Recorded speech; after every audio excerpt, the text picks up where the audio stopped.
Welcome to the final edition of the Women Veteran Entrepreneurs for Season 1, a network for building capacity powered by Truist Bank. My name is Omar Mohammed, your co-host. My other host over there is Dr. Major General, let me back up. Retired Major General Dr. Linda Singh. There we go. How are Everybody tries you? to get all the titles in there. I'm gonna get them all in there. Well, good deal. So you can find us on social media on Instagram at Wave, that's WVE podcast, and we're also on Twitter, the same thing, Wave Podcast. We always have a resource, so you'll hear about that at the half-hour mark. And all past episodes can be heard on EDAC Morgan, that's EDAC Morgan.com. So I believe that's it. Oh, no, let me talk about some other things. So the boot camps were successful. They're continuing to go on. We have access to capital for those individuals who are looking for funding. The podcast we've talked about, we'll have a number of specialized webinars coming up and a conference coming up in a couple of days. So we want to stay tuned to that. All the information can be found at edacmorgan.com. So today is the last day for this particular podcast until the next season. And we're going to just talk about, we normally have a guest on. However, we're going to talk about some things that we learned throughout the interviews that we have. And I got some list of items here. And Dr. Singh, if you want to jump in, please do so at your convenience. So as we were interviewing the women veteran entrepreneurs, a number of things kind of stood out. And it's about 8 of them. It could have been more, but these are the ones that really stood out that really pertain to all of them. And some of them, I guess we could kind of lump them together as well. So I'll just go ahead and just jump right into it. And the first thing is, we always ask them, what do you need? And most people, always come up with a couple of things. I need more money. I need more time. I need more people to help me out. Yep. So we're going to start with the talent acquisition piece first, because many of them were solo entrepreneurs. I mean, there were a couple of individuals that had founders, co-founders. And we talked about that. What does it mean to really work on your business versus working in your business? Right. And that was one of the big conversations. And many of them said, well, we need people to help us out. We need talent acquisition. So it could be an intern or it could be somebody else working with us to help us, get over the top, if you will. Right. Any thoughts on that? Well, I mean, I think it's a great point, right? And even for myself, as I have a few part-time employees, and just even moving from just me doing everything, right? Because when you start your business, you are your business, right? Like you Absolutely. Are kind of the bread and butter, let's just say, like you're doing everything for everybody. And you really need to start thinking about how you transition, and you almost have to plan for that transition. And I know that can be scary. So that was the other thing that stuck out to me is when I was listening to, all of the interviews, the big thing that stuck out to me is how many of them are almost in that same place. They're right on the cusp of being, making that next leap to where they're probably going to get some help. And so how do you think through that? For me, I've started getting a little bit more creative in hiring, graduate students or undergrad students that could do certain things for me. And hiring them on a part-time basis, which means, as they're going to school, and if they can work, 10 to 15 hours for you at a rate that's higher than what an intern would typically get, right? You give them a little bit more, which, it's, I mean, then, you could probably get them to really not only help you with some of the things that you could take off your plate and just do the checks and balances on versus having to do it yourself. Absolutely. But then you also give them some work experience, right? So to me, that's kind of twofold. And so I think we have to get a little bit more creative. And then in some cases, we have to outsource certain Mm, functions. yeah. And maybe that's not something that small businesses think about, but your finance or your HR operations, or you need to outsource it. And if you're not going to outsource it, then you need to make sure that you have automated systems that's going to help you as much as possible. I mean, those are some nuggets. Those internships, the automation piece, which is truly important. Yeah, if you're not going to do it, automate that. Yes. And then, policies and procedure. As you begin to set this up, when I work with individuals, even if they are a solo entrepreneur, one of the things I said to you, you need a working business plan, and you need policies and procedure, because you don't know when you're going to hit that point where you're going to grow your business, Yeah. and you don't know where you need these policies and procedures. But having these policies and procedures Yeah. in place, it's will be an easier transition, because now you can say, here's how we operate. Yeah, well, one of the first things, and so that's an excellent point, because one of the first things that I did was to create my human resources onboarding manual, right? So, Yes.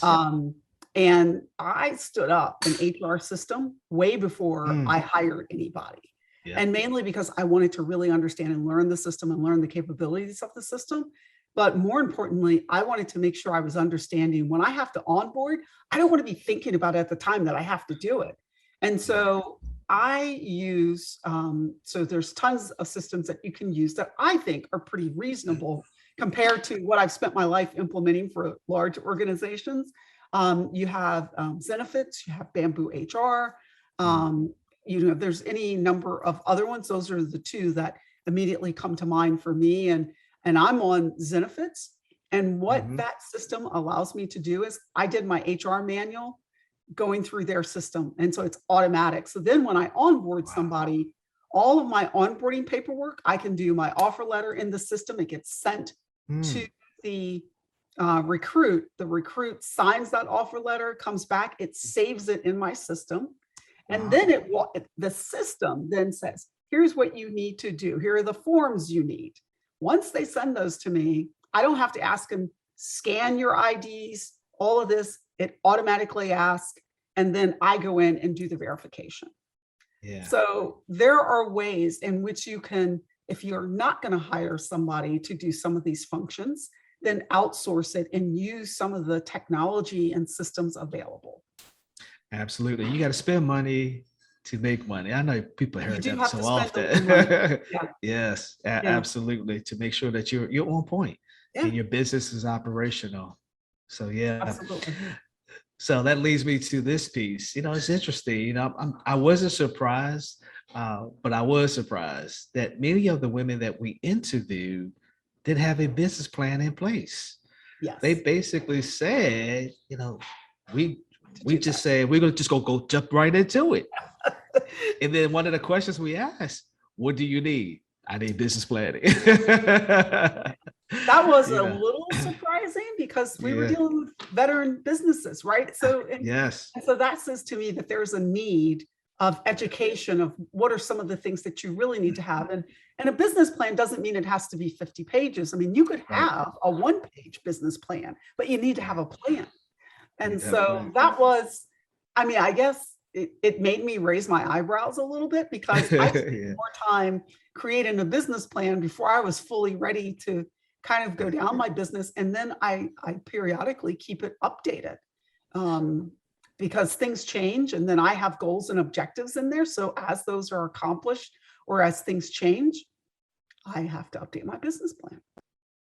Absolutely. And we started working with them um, to help them out, because we have a women business center, so we can really That's work right. with having Yeah. them excuse me, connecting them with one of the business advisors. So excuse me.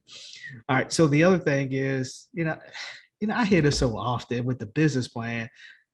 I need a marketing plan. So the marketing plan is part of the business plan. Part of the business plan. That's So once you right. do the business plan, once you Yes. do your business plan, you're gonna have your Yes. marketing plan. And Yes. that way you're gonna Yes. go out there and have customers reach you Yeah. and have a way that you can reach your customers as well. So Yeah, I'll kind of put those two together. well, and I think most people think that you have to have a separate marketing plan. Well, when you become a certain size, yes, you do need to have a separate marketing plan, but in your business plan, you can put sufficient amount of information in there that says, here's how you're going to market, at least for the first 3 to 4 years, right? And and so this is another place where using graduate and undergraduate students to help you with some of that social media marketing. Yes. And they talked about that too. How do we get, we're working on the business, or working in the business, I should say. And in working in the business, we need somebody to manage our social media. Yes. And I'm not that person. So how do you get that? Even with me, I have interns who understand that process, and there's a certificate program that individuals, I mean, you really just paying for the test, but you get some good strategies. Hootsuite, HOOT Suite, which allows individuals to go through that process of learning more about digital marketing. And yeah, so have the interns sign up for that, and give them the content that you want, the ideas of the content you want, and have them just go run with it. So that's one of the ways. No, and that's an excellent piece. And I think the challenge is, right, that they do need to have the content, but it doesn't have to be. So, what I now have started doing in the last probably about 4 months, I have a social media analyst that works for me, and it's actually a family member. And so I really have empowered her to look at the things that I'm doing. So she sees all of my events. And she actually will pick, what's going to be posted for the week. And, she gives me a heads up and say, hey, take a look at this. Do you need me to change anything? And here's what I would say is, once I took my hands off of it and stopped trying to be, so I've got to have it this, we have started getting higher visits. Not necessarily to my company page, more to my personal, like LinkedIn page. But, being that they're kind of almost connected, it's great because it's given me that level of visibility on a number of things. And it's a wide number of subjects. It's not just with my company. It may be events that I'm going to be at or speaking at. It may be, one of the highest responses that we've gotten, and we've noticed some trends, right? So she's looking at trends and she says, we got more off of this than we did off of this. So we need to do more in this realm, even colors. Something as simple as colors. We noticed a difference in what people pay attention to and what they don't. And so get some of these young folks, because let me tell you, they know how to do it. They know how to look at all the stats. You just have to give them a little bit of guidance and let them run with it and play around with it a little bit to see, can they help you with your social media campaign? Absolutely. That's good points. I used to do a show where I would bring in a psychologist, business psychologist, and we would just go over different colors and how these colors impacted the way people are going to buy a product or not. So definitely. I like that. Yeah, and another thing, Omar, is so for my company, people are not as familiar with my company brand as they are me. And so what we've been doing periodically is obviously she's coupling me with my company brand because we got to get people to make that leap. Yeah, absolutely. Absolutely. And speaking about making that leap, here was another thing that people talked about, and that is, access to a mentor. How do I find somebody either in my field or somebody just kind of in, maybe not directly related to my business, but or an entrepreneur, how do I find somebody that can get me or assist me in moving me to the next level? Just to have somebody to talk to, I should put it that way. Because there are people that you can pay for. That's true. Well, I was just getting ready to say, right? So like Vistage Chair and some of those other places that you can go. But the perfect place to go and meet someone is to go to your Chamber of Commerce meetings, right? Yes. So go to because I'm sitting here going, I've spoken at almost a good number of the Chamber of Commerce is across Maryland, and all of the business Mm, people that are there. So if you belong to your Chamber of Commerce, that's the perfect place to go and meet like-minded people. And 9 times out of 10, you're going to find someone, or maybe multiple people, that mhm. you're going to be able to talk to, and you could pick up the phone and call. Absolutely. And if you like doing stuff online, LinkedIn, you can be a ton of people on LinkedIn, you LinkedIn know. is another one, but I will tell Yeah. you, I'm less likely to mentor someone if they hit me up on LinkedIn without me Mm, knowing, like, what their business is like. So yes. I'm probably more apt to do it if we meet in person versus on LinkedIn. Oh, that's a good point. Good point. All That's right. just me, but Take yeah. yeah, take it from the retired major general. As you can All right. imagine how So many LinkedIn hits I yeah, get, but yeah. yeah, I can imagine. Yes, absolutely. All right, so here's something that kind of threw me to I can't say aside, and that was somebody asked us for more time. And I'm like, you need to work on time management. I'm like, you get 24 hours, how do you spend it at? And so can we get more time? I'm like, Yeah. yeah, you manage your time right. And Yeah, but I I think know we're yeah, kind of saying that, but it, well, I yeah, mean, I think about it like myself. This last month and a half, I'm closing out a pretty major project that I'm finishing work with a client. So we're kind of coming to a close. So I'm having to close out, I'm having to off ramp an employee, I'm having to respond to a proposal, and time has not been on my side. yeah, And so, you really have to think about priorities and what's most important. And I know absolutely. this sounds petty, but I would like to get a manicure and pedicure, but it is not within my Self-care. time window at the moment. It will be later in Yeah. this week, but it is not at the moment. So therefore, I've made a sacrifice to say I don't really care that my nails are chipped, and if somebody says something to me about it, I got something for them, because I'm, I have to sacrifice that in order to get these other things done. Absolutely. And well, that leads into the last point I want to talk about that some lessons learned from the women we interviewed, and that is self-care, mental health. Yeah. How do we add that to the equation as we're building these businesses? Yeah. And, so yeah, that is something that, just have to add it in, figure out a way to add it in.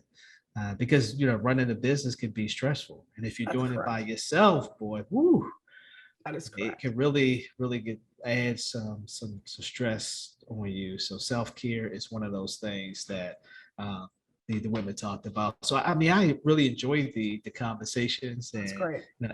adding value to the value that I could add to women entrepreneurs. And I want to thank you, Dr. Singh. I mean, because when we first talked about this, first of all, I wasn't going to approach it. I'm like, man, she's not going to have time. Speaking of time, she's not going to have time for this. And then, sure enough, time is right here, and we've done 12 of these, and um, I want to commend you for sticking with this and commending me for sticking with this. But for me, it was just a great opportunity. Just to, I love interviewing entrepreneurs. Uh, so I had a great time working with you on this.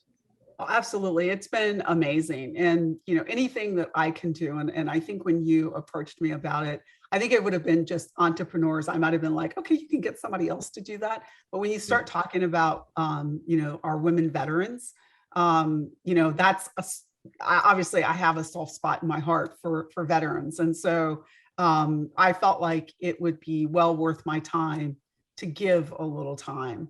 And so I've learned something in the process. I mean, there were things that I was hearing and I'm just like, oh my God, I haven't really thought about that. Absolutely. um, Yes. or, in some cases it was like, yeah, I'm in that same boat, by the way. And just to let them know, well, wait a minute, she's a retired major general and she's in the same boat. Yeah, because when it comes to entrepreneurship could care less as whether or not you're a major general, by the way, right? When Absolutely. you're doing That's right. business, it just like that just goes out the window. Absolutely. So I've learned that, and I'm glad that you were on board because, as you can see, I'm not a woman. I'm not a veteran, and just having you on and they're hearing you, it's like, huh? She, what? It's like, so it was good. It was good just to have this combination going back and forth. So I really appreciate that. And I want to say congratulations because I hear you have a building named after you. So you want to tell the listener audience what that is? Well, so it's customary for the adjutant general when you retire to have a portrait done. And so we had the portrait. It was actually completed last year, but because of COVID, we couldn't really proceed with the unveiling of the portrait.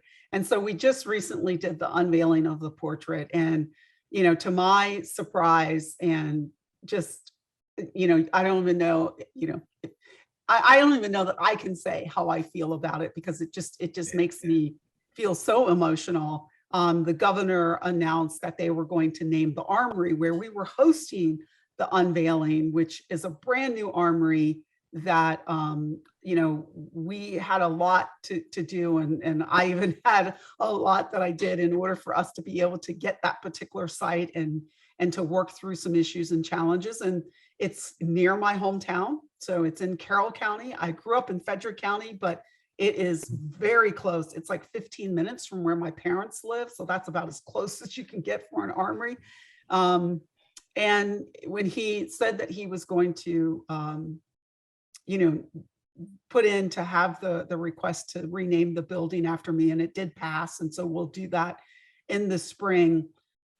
I mean, that's like the highest honor that anyone can get, where that's going to be a legacy. And it's not because the building is named after me. It's because every young person that sees my name on the building, it's going to be different than all the others because there's no other building, military building that we have installation for the National Guard that has a female's name on it, number one. So that's going to be just, pretty amazing for the state of Maryland. But then they're going to walk in and go, who was this lady? And what I'm hoping is that this is where the impact is going to continue to happen, because the stories will be told. People, long after I'm gone, people will hopefully tell the stories of, who Major General Linda Singh was, and where she came from to where she rose to. That's the story, and that's what I want people to take away. It's not necessarily about the building. It is about leaving a legacy of hope and inspiration for other young veterans, and even what I would say recruits that are coming behind me. And so it touches my heart in a way that I think it will have far-reaching impact. And so I'm truly blessed to have had that happen. Well, we really appreciate you. I'm glad I know you and really appreciate the work that you've done, not only on this particular podcast, but I know you inspired a lot. I said inspire a lot of people who are entrepreneurs who are looking to go into the military. So I salute you for the work that you've done. Thank you. All right, good deal. All right, so wow, that was. It got me kind of emotional. So we're going to now move to our next segment. We call this our resource segment. So stay tuned. We're going to take a quick break and just stay tuned.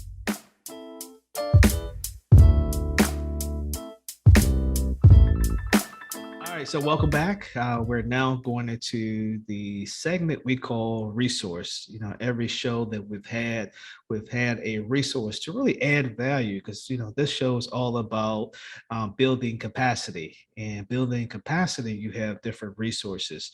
So as you can see, our resource today is the person, the organization that's responsible for the Women Veteran Entrepreneurs podcast, and it's Truist. Now, do I say Truist Bank or just Truist? Just Truist. Just Truist. All right. And as you can see, you have Eric Thompson, and you have a new role. So first of all, welcome to the Women Veteran Entrepreneurs podcast. Well, thank you, and thank you for the opportunity. All right, good deal. And you have a new role, so just tell us what your new role is, and just hop into what resources you have for women veteran entrepreneurs, and then Dr. Singh and I will jump in accordingly. Will do. And again, thank you for the opportunity. My role here at Truist Bank, and I am the Vice President Business Banker for Baltimore City, Baltimore County. And like most banks, we offer a number of solutions and products that can help businesses: loans, lines of credit, merchant processing, treasury. We also the second largest insurance brokerage in the world, so we can offer an array of solutions that can help our business owners protect themselves just in case something was to happen. But here at Truist, we're more relationship driven. And what I mean by that, regardless of the size of the business, you will have someone assigned to your relationship that can help you achieve all your financial goals.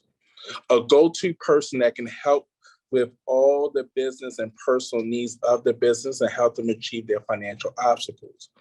Also here at Truist, we have something called EARN, our integrated relationship management process.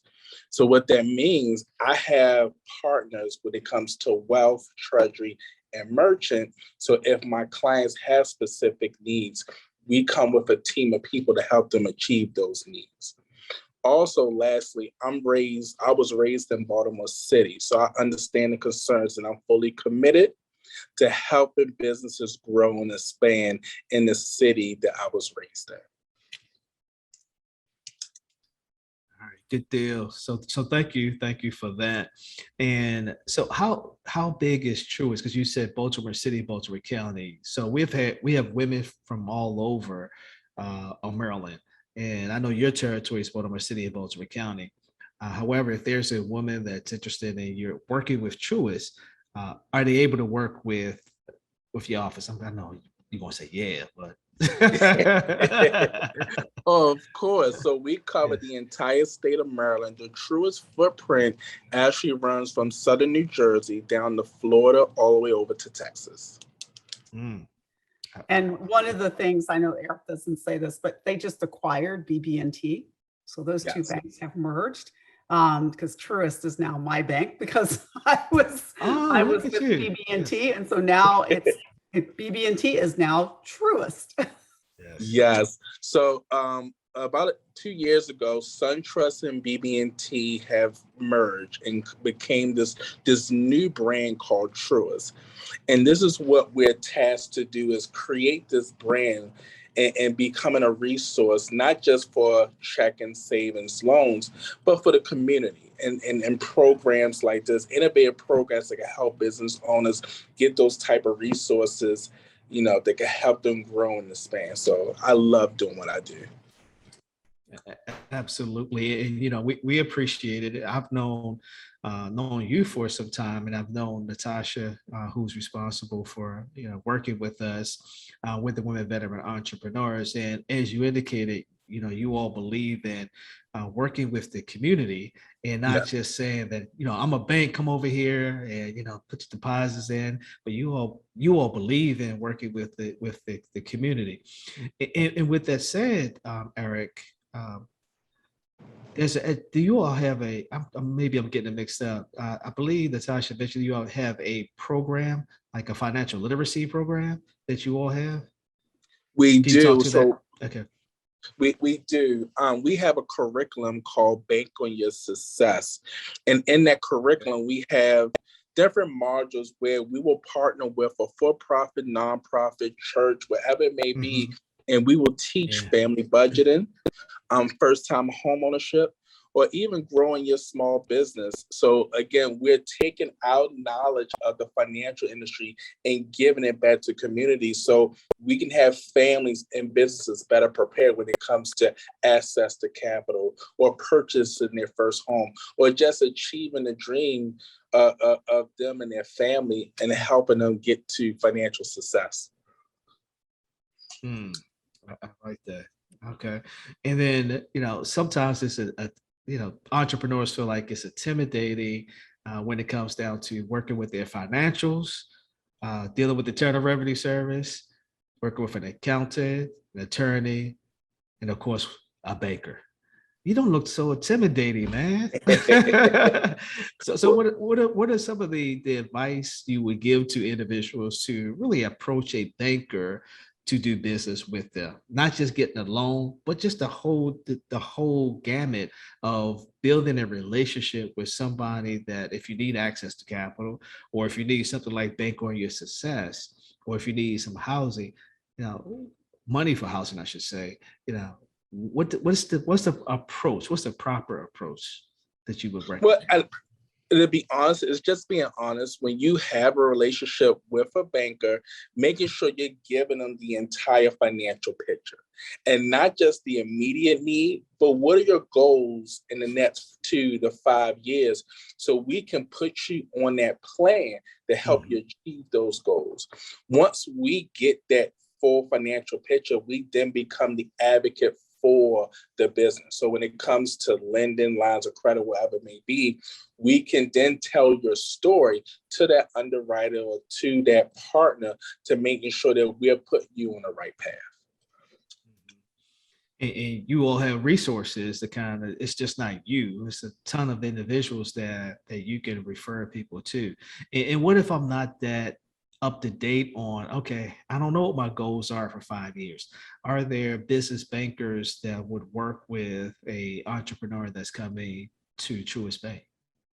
Oh, of course. And like I said in the beginning, the great thing about Truist, regardless of if you're a startup business or you're a fully sized corporation, you'll have someone assigned to your relationship. So when these questions come up, when it comes to financial or even outside the bank, you have a go-to person that can give you that advice or give you that information or may partner with outside resources that can get you that connection as well.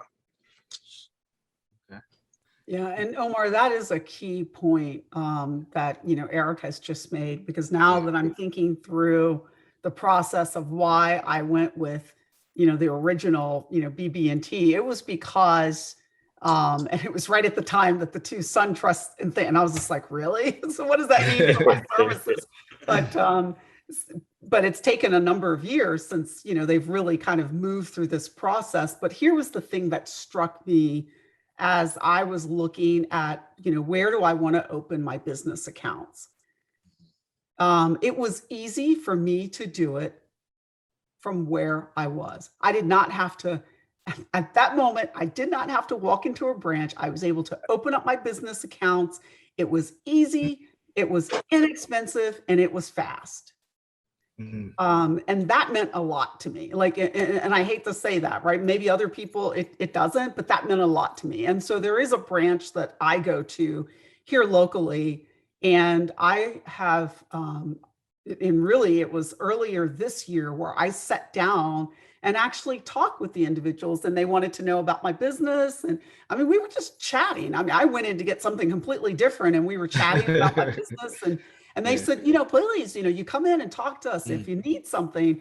And that was a very different, I was a little taken back, right? Because you don't typically get that when you walk into, various banks. I will tell you, right? So you just don't typically get that. Right. I love it. And what customer service. Yeah, and that's the thing. Every bank have the same products and solutions. It's how we treat our clients that help them stay loyal clients. And we understand some of the businesses that we interact with, that person, that individual may be the business. And sometimes they can't make it to a bank within operating hours. So we empower our team, our managers, our bankers to go to the business, learn the business, do what's right for their client, and make sure that we are taking care of their immediate needs. So we have no issues of going out. Matter of fact, it's fun to us, making sure we're going out to the business and making it convenient for them. So. Yeah. And that's important too. We talked about earlier, working on your business, and oftentimes entrepreneurs are just doing that. Sometimes don't know how to break away from it, but let's say it's not normal, typically a 9 to 5 job, if you will, but let's say it's 9 to 5. I mean, they're working 9 to 5 in their business and they don't have time to pull away. However, if they have somebody like a partner, I know people, when we do workshops, we call it bail. the banker, attorney, is showing the legal person, those individuals that come to them versus them coming into a branch, if you will. So that's truly important. Yeah. So I'm sorry, go ahead. Yeah, No, Eric, can you talk a little bit about some of the resources that is available? Because there are other resources, as I think through my mind, like I get, these newsletters that have a lot of great information on, various business topics. So can you talk about some of the other things that's available out there that small businesses can use?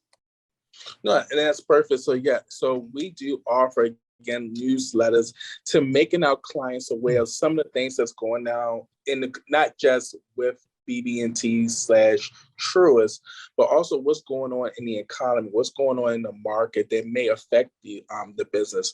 We have something called small business financial insights, where if we're meeting with a client, we're giving them industry information based on what their competitors are doing to help them achieve their financial goals, and some of the products and solutions that we offer that can also help them achieve their goals as well.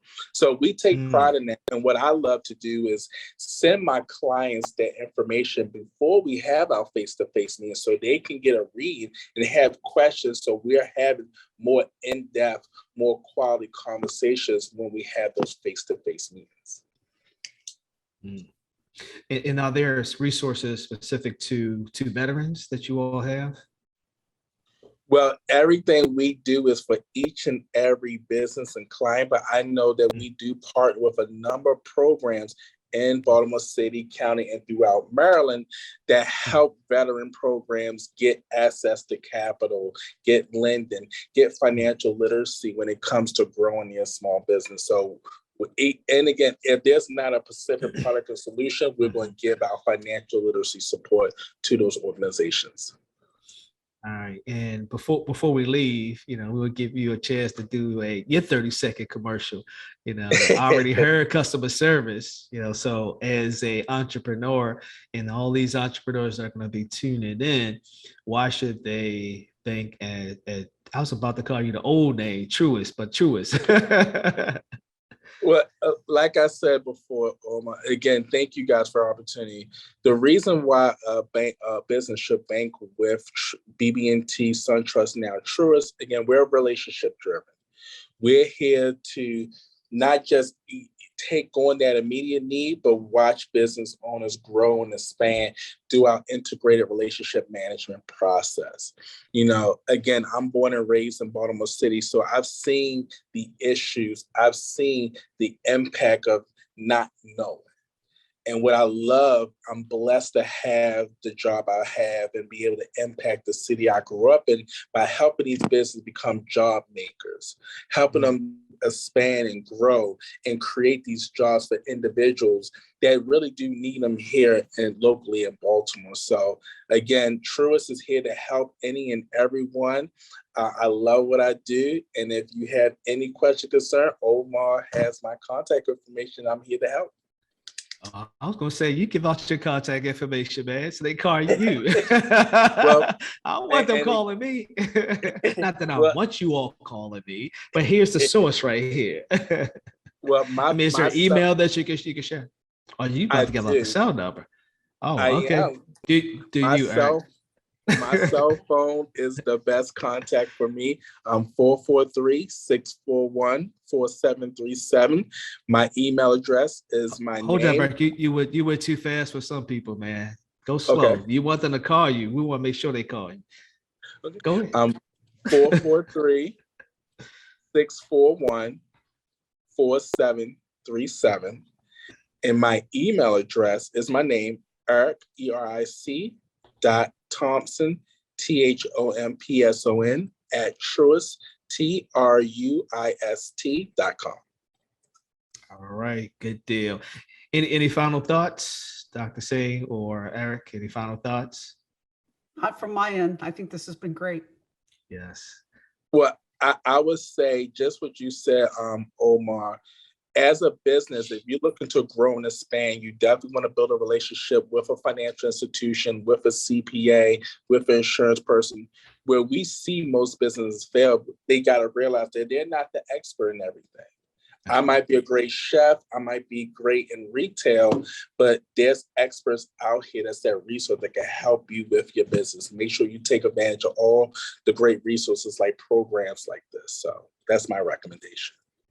All right, good deal. So we're going to come to an end for this. Again, past episodes are at edacmorgan.com. You can follow us on Instagram at Wave Podcast. That's WVE Podcast. And thank you. Thank you for tuning in. And until next time, continue building capacity for your enterprise.